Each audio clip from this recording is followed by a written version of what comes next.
Sean ustedes bienvenidas y bienvenidos a Charlas y Notas, podcast de Demilente TV, una red de podcasts para los amantes del podcasting, en el lugar donde te encuentres y con el tiempo que dispongas. Conéctate con nosotros a Charlas y Notas. Soy Félix Alarcón Rey y les invito en esta oportunidad a escuchar una amena charla sobre un tema muy interesante con Marta Sofía Charri, psicóloga con especialización en psicología jurídica.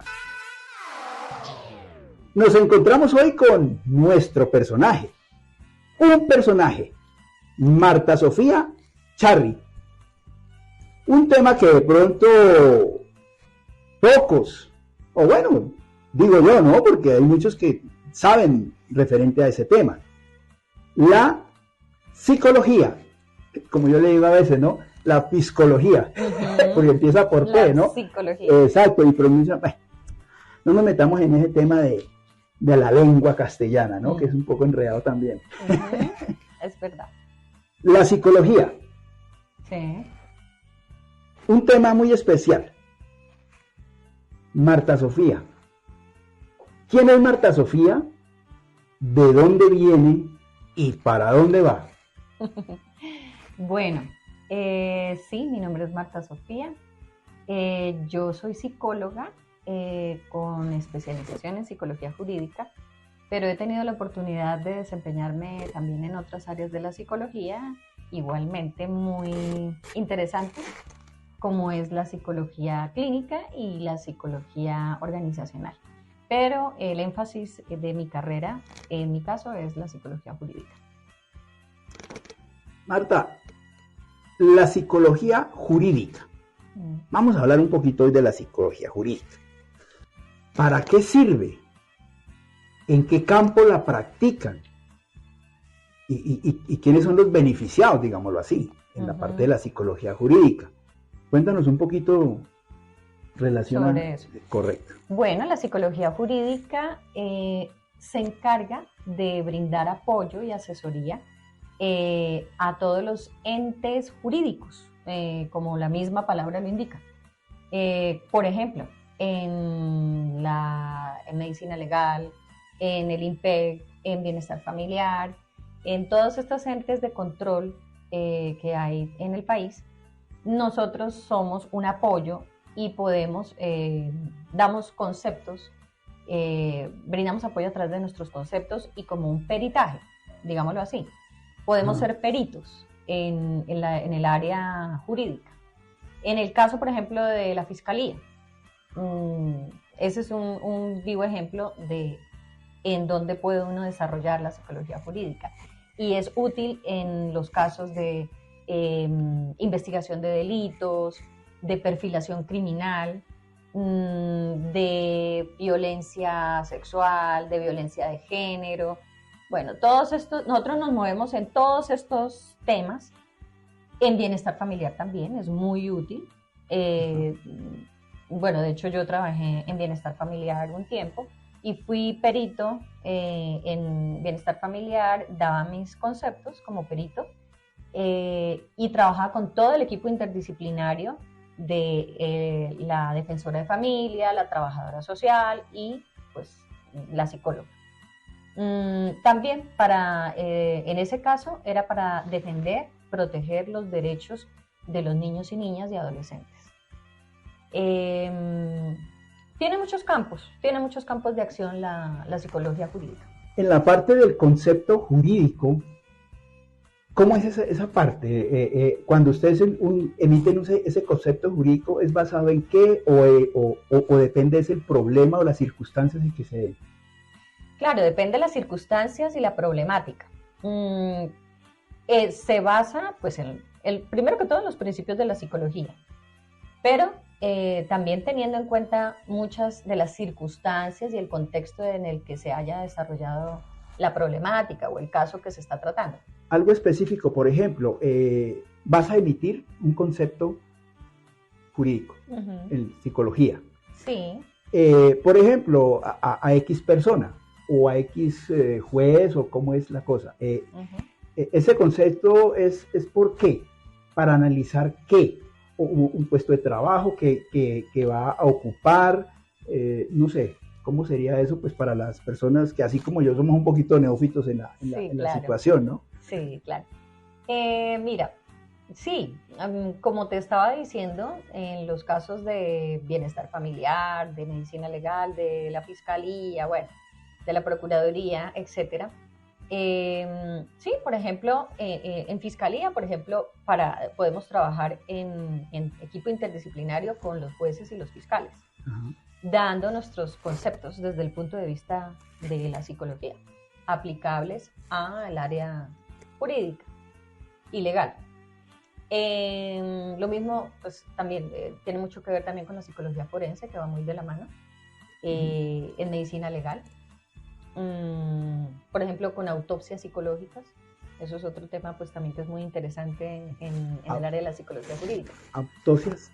Autopsias psicológicas. Autopsias. Porque no solamente hay autopsias físicas, como se conoce muy comúnmente, que se hace la necropsia a un cadáver, bueno, eso es físicamente. Bueno, ese tema, vea, ahí vamos llegando un poquito a fondo de las cosas. Ese tema puede ser para otra oportunidad, ¿cierto? Interesantísimo, y son cosas que la gente, las personas que están allá, nuestros amigos y amigas de Demilente TV, de pronto no desconocen un poquito, ¿no? Y es bueno esto porque pues se da una idea de para qué sirve, en qué área y aspectos se enfoca la psicología, determinada psicología, ¿no? Porque hay muchas ramas, ¿no? Como el médico, el cirujano, el anestesiólogo. ¿Cómo se enfoca o cómo realiza, por ejemplo, usted un peritaje? ¿Cuál es el enfoque que le da al ente, por ejemplo, a un fiscal, a no sé qué, a la persona indicada? ¿Cómo es aplicado? ¿Cómo realiza usted ese peritaje jurídico? Como su mismo nombre lo indica, el peritaje es un asesoramiento a la parte también de investigativa, ¿no? En casos, por ejemplo, de la comisión de un delito, desde el punto de vista psicológico, vuelvo y digo.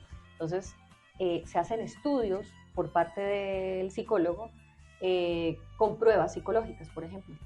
Se aplican pruebas psicológicas, se aplican test psicológicos, pruebas de personalidad a los individuos para pues determinar, identificar si realmente puede haber estado implicado en el delito o vuelvo y digo, en los casos de fiscalía, por ejemplo, o en la parte legal, de medicina legal. Se hacen perfilaciones criminales, se llama perfilación criminal. Eso es otro tema muy interesante también en psicología jurídica y con el cual nosotros aportamos a estos entes judiciales. Últimamente hemos escuchado, a raíz de determinadas situaciones en el país, varias palabras, varios términos jurídicos. En la parte de la psicología jurídica, ¿cuándo se puede o cuándo podemos hablar en referencia a la imputabilidad e inimputabilidad? ¿En qué caso? ¿O en qué casos? De acuerdo. En los casos de inimputabilidad es cuando quiere decir que la persona no es responsable de sus actos. Por ejemplo, si cometió un delito, un homicidio, identificar y analizar si esa persona, a través de pruebas, vuelvo y digo, ¿no? Eso es a través de investigación, de un proceso en el que se hace un estudio de la personalidad de ese individuo, a través inclusive de entrevistas, porque uno también entrevista a ese individuo, le hace unas preguntas puntuales para mirar cómo está su estado mental, y las pruebas psicológicas, las pruebas de personalidad, donde pues se puntúa, después de calificar esas pruebas, se puede uno dar cuenta si la persona tiene un trastorno mental o no lo tiene. O sea, digamos que ¿está loco o se hace loco? Bueno, si ustedes lo quieren llamar así, en términos de psicología hablamos más de enfermedad mental, ¿no? Entonces, si la persona tiene una enfermedad mental, entonces se podría declarar inimputable, es decir, no sería responsable de sus actos por su estado mental, porque está desconectado de la realidad. Entonces, en ese caso, pues no se le podría declarar culpable de ese delito, y en esos casos, pues hay otras alternativas diferentes a la cárcel. Ajá, correcto. Y respecto a la imputabilidad, es la responsabilidad de los actos de esa persona. Volvemos, digamos, a poner el ejemplo del homicidio.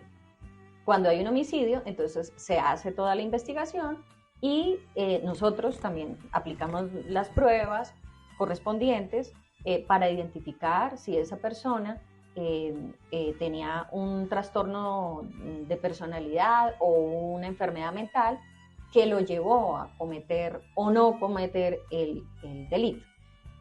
Pero si no tiene una enfermedad mental, un trastorno mental, y durante el momento en el que cometió el homicidio o el robo o la violación o el atraco, se determina que esa persona estaba, como se dice en términos coloquiales, con sus 5 sentidos y estaba conectado a la realidad, entonces se le puede declarar imputable, es decir, culpable. Culpable.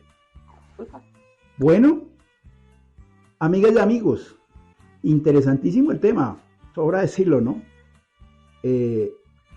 La psicología es un tema muy profundo, pero cuando usted habla, hay muchos, sabemos también, porque uno a veces se cuenta en eso, ¿no?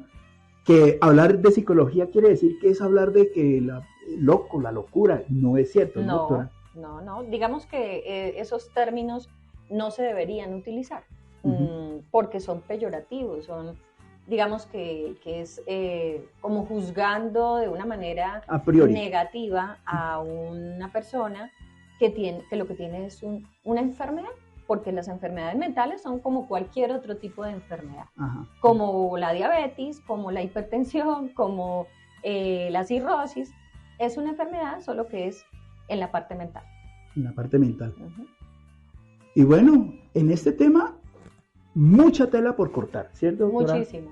Hay muchos temas interesantes desde el punto de vista de la psicología y específicamente de la psicología jurídica. Yo les decía, un personaje. Pasemos un tricito a otro plano, ya, ¿sí? Más adelante, ojalá se nos dé la oportunidad de ahondar en otros temas más importantes para que los que no conozcan, pues aunque sea, tengan algún conocimiento referente a ello. Claro que sí. Un día cualquiera, un domingo, un lunes, bueno, etcétera, ¿cuál es el desayuno? ¿Qué desayuna? ¿Mi desayuno? No, muy, digamos, trato de comer muy sano. Yo soy una persona que tengo muy en cuenta también la parte de la salud, no solamente mental, sino física. Entonces, pues me cuido bastante. Trato de desayunar cosas saludables, fruta, mucha fruta. No me puede faltar la porción de fruta y también una bebida caliente, siempre. O sea, cafecito o el chocolatico, los huevitos, que es la parte de la proteína. Cuando no consumo huevo, entonces lo reemplazo por otra cosa, que puede ser un trozo de cuajada, un trozo de queso, bueno, en fin. Yo soy como busco mucho el equilibrio también en esa parte de la salud física. La proteína, ¿no? O sea, tener una parte equilibrada en todo es muy básico y muy importante. De acuerdo. ¿Con qué pie se levanta? ¿Con qué pie me levanto? Pues la verdad no me he puesto a detallar eso. Uno a veces, yo me levanto y no sé, no tengo muy en cuenta con qué pie me levanté. Pero yo trato de que sea con el pie derecho, ¿no? Yo iba a decir, o sea, ¿no interesa que sea con la derecha o con la izquierda? No, realmente yo no le doy mucha importancia a esas cosas.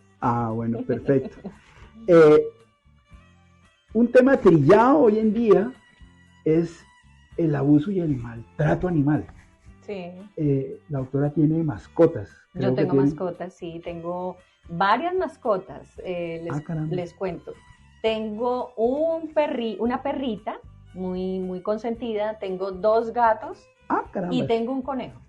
Bueno, mire, y hablando, ¿y cómo se lleva los dos gatos, el perro y el conejo? Bien, a las mil maravillas. ¿En serio? Sí, claro. Bueno, y ahí como, o sea, le tiene el comedero para el perro, el comedero para los dos gatos y el comedero para el conejo. Sí, ¿Y alguno de esos llega y le quita al otro? Sí, claro. Mi perrita suele quitarle comida a los gaticos, va y les roba comida. Y los gatitos a veces se ponen bravos, pero realmente no. Al principio sí era bastante más difícil manejar esa parte, pero ya no le hacen nada. O sea, ellos ya se resignaron a que ella va y come de la comida de ellos también, a pesar de que a ella se le pone aparte. Pero comida. Lo que yo no veo es que los gatos o el perro le estén robando la zanahoria al conejo. Ah, no. Sí, no. No, al conejo sí no, el conejito, él sí es ya allá aparte porque es más chiquito, sí. Está muy lindo porque nosotros lo cuidamos mucho en casa, pero sí toca tener más cuidado porque los gaticos son más amigos de ir a de pronto a pegarle el zarpazo. Entonces yo trato de protegerlo más al conejo. Pero bueno, y cuando está, y cuando no está, esos se quedan solitos. No, pues yo le tengo una jaula al conejo, entonces él queda en su jaulita, resguardado, en una habitación aparte. Está por la noche. Sí, claro, y entonces no hay problema, porque ya los gaticos y la perrita, ellos sí se llevan bien y ya se toleran y ya socializan y ya conviven bien. Nosotros acá tenemos dos gaticos, Fido y Fortunato. Qué lindo, son muy lindos, los gatos son hermosos. Chévere esa parte, ¿no? Eso también alegra el espíritu. Claro, por supuesto, animales. Las mascotas. Pero ¿qué me dice, doctora, referente a eso? Al maltrato animal, o sea, la gente, perdóneme, ahí sí la parte psicológica, yo no sé qué le pasó a la gente. Es verdad. Lamentablemente se ven muchos casos de maltrato y crueldad animal, sí. Y puede incluir también la parte psicológica, ¿no? En esas personas que maltratan y que son crueles con los animales.